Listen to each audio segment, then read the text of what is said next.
So I was starting to say that Russell and I are both computer scientists, and I sometimes get some insights from computer science and atheism of all things. Isn't that crazy?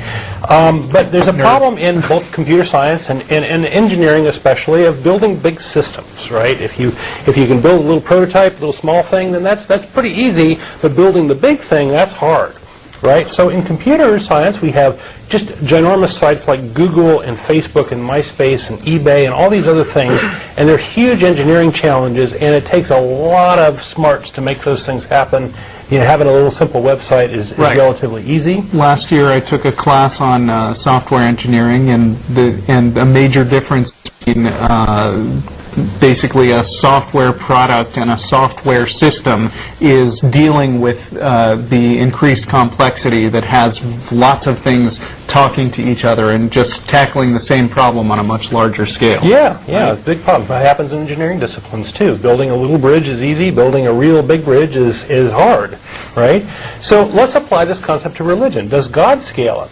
There's a claim that God created the universe and runs it. In fact, if we have a natural disaster or some horrible thing happen, it's called an act of God. Although lately that's been sort of spun as, oh, that's nature, but God does the good stuff, nature does the bad stuff. Right, unless God is punishing us. Right. Unless they want to spin it that way, but, let's kill the infidels or give us more money, so that sort of thing. There's a claim that God has a master plan and has, got it all figured out. There's a claim that God is all-knowing, which is omniscience. There's a claim that God is all-powerful, which is omnipotence. A claim that God is omnibenevolent, that He loves us and wants to take care of us. So if anybody knows how to solve the big problems, it's God. God knows how to do that, right? But when you talk to theists about their belief, they always bring up the small stuff. They always talk about how God affects them in small ways. They talk about how, I feel God in my heart, which to an atheist looks like self-delusion. Maybe you're just making that up. Some people claim that, I prayed to God and such happened, and therefore God exists. So, prayer in the small, if you will, for their personal problems. And I would claim that this is confirmation bias, right? That this is you might pray all the time and only remember the ones you get. Getting guidance from God. Maybe you're really, maybe God isn't really helping you. Maybe you're really truly self-reliant on your own and you don't really need God. There's claim of miracles, which happen to all be spin. They tend to be things that for which evidence is ambiguous, so on. So nobody talks about the big problems, and in fact, no problem, big or small, has ever been solved by a God because there's no evidence at all that God exists. So we focused way too much on the small problems. I wanted to take a look at the big problems today, and the big problems, some of them, I don't know of any big problems that God solves, but the ones that God really fails to solve, I think, are the problem of evil, the systematic failure of prayer, and there's lots of problems having to do with the behavior of its followers. And in fact, there's so many of those, I'm going to separate those out. So what I'd like to do today, Russell, is to talk about the problem of evil and the systematic failure of prayer first, and then we'll take some calls. Gotcha. And then we'll come back and I'll talk about the behavior of followers. Okay. Okay? Does that sound good? Sounds great. Okay. And for each one, we're going to look at what the problem is, why God should be able to solve it, why it isn't solved, and the secular explanation for why things are the way we see them. So the problem of scale is I assume you'll talk about why he should want to solve it also. Well, yeah, maybe so. Yeah, motivations. Maybe he's just lazy SOB. That's entirely possible, and we'll get into that, the problem of evil. I mean, I saw Bruce Almighty, and he was like trying to answer all the little prayers on email, and there were millions of them, and it was like he was getting tired. And so I guess omnipotent powers aren't all they're cracked up to be. Right. I don't know, it's cartoonish, right? It's like the more you think about these things, the less sense they make, right? How can you answer all these prayers that are coming in? So the problem of scale is yet another earthly reason why we shouldn't be believing in God. So that's kind of the punchline of today's show. So the problem of evil. There's a quote from Epicurus, who lived 341 to 271 BCE, or before the Common Era, or BC if you're a Christian, before Christ. And he was a pretty smart guy, you know. Hats off to Epicurus. He says, is God willing to prevent evil and not able? Then he is impotent. If he is able but not willing, then he is malevolent. So he's a bad guy. If he's both able and willing, then whence come evil? So this is the original statement of the problem of evil. Mm-hmm. It's been around longer than, you know, since Jesus was a, you know, candy bar in his father's back pocket. Never heard that analogy.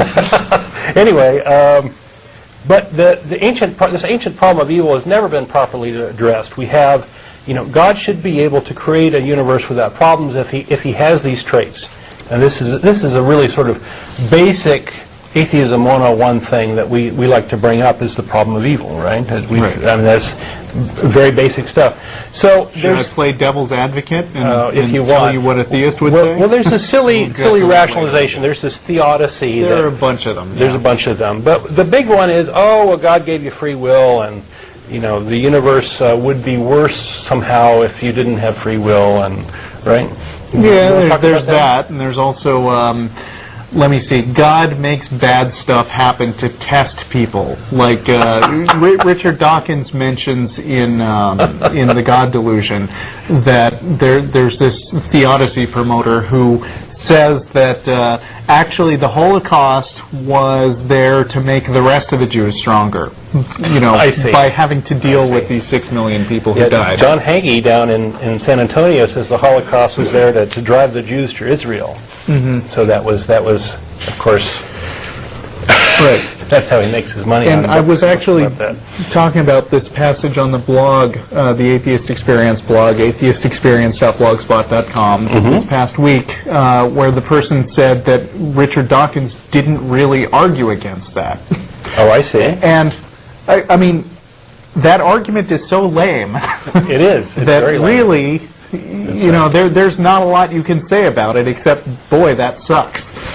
Well, it's just so simple-minded. It's like, oh well, if something good happens, we'll say, oh, that God did that, and something bad happens, oh, God's testing you or whatever, right? Right, so because so often, I mean, you know, we ask like, what is, I mean, you know, how do you know there's a God? What's your evidence? And they'll say, oh, look at all the wonderful stuff in the world that couldn't have gotten here without a God.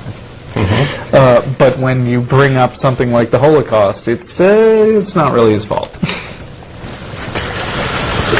Okay, well, you know, back to the problem of evil, I mean, there's a lot of diversions. A lot of people have tried to patch this thing up, right? This problem of evil, I think, is one of the true sort of great atheist lines of reasoning that just destroy a lot of religious belief. And they've been trying to patch this and band-aid it for years and years, and you've hit on some of these things, and they're just as lame as the original thing.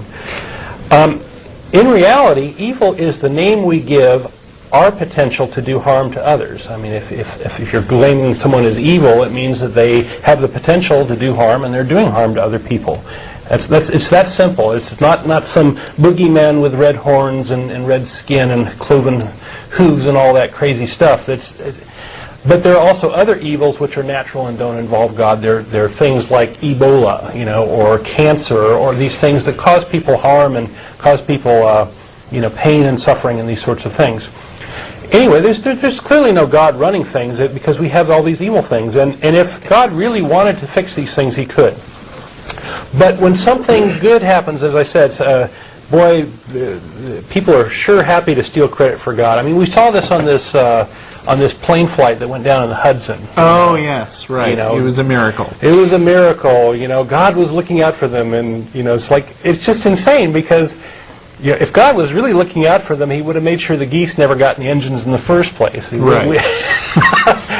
Or I don't remember. I think it was Matt who said that a miracle would be if the geese fly right through the engines and reassemble themselves. A little plate of pâté drops on the lap of every passenger. Pâté foie gras.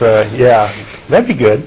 That'd be good. Or 9/11, right after the planes hit, you know, down on the wreckage there was 2 pieces of metal that made a cross, and somebody got all excited about that. It's like, oh, Jesus was there.